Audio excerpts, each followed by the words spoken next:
When I asked him to stop, he didn't. He just pinned me down and kept going. And that was that. My name is Issa G. Kazat, and the hardest thing I've ever had to tell someone is that I was raped. The 3.5 years that followed, I was disappointed in myself. I was disappointed that I wasn't strong enough. I was disappointed that I wasn't the woman that God had called me to be. I was disappointed that I let him down, that I let myself down. I didn't know if I was worthy of being loved, so I kept it to myself.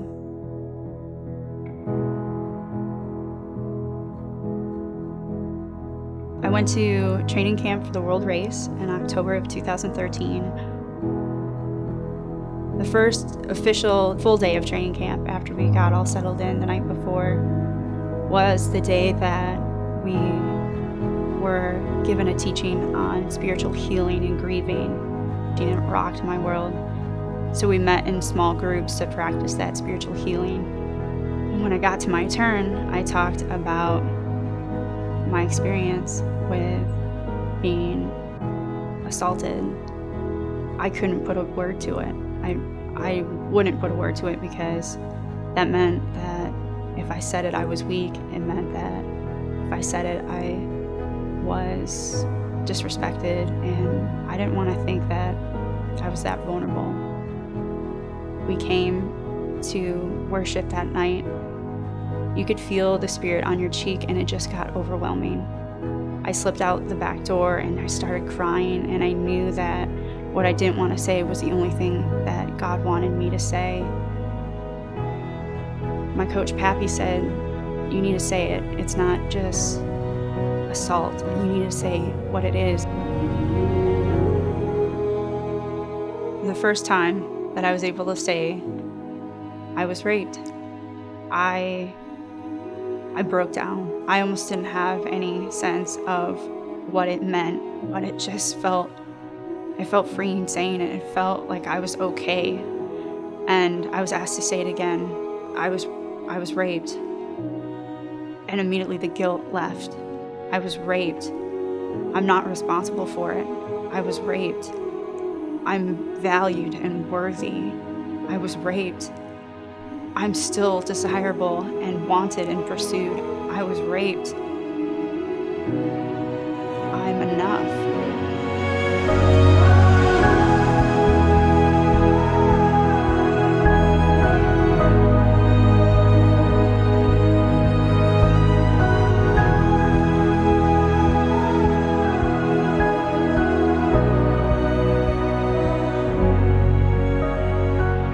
After I got the words out, everyone around me was either in tears or they were wrapping me in their arms.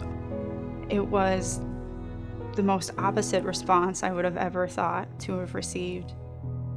When you confess something, you take back the power. You take back the joy that has been stolen from you. You take back grace, and you're given redemption.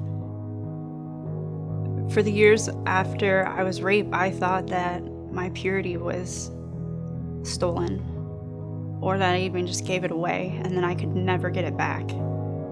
But now I know that it's not the truth, that I'm redeemed, that my purity doesn't lie in who I am or what I've done. It lies in the fact that Jesus Christ loves me and that he gave himself up for me to restore me and to call me worthy.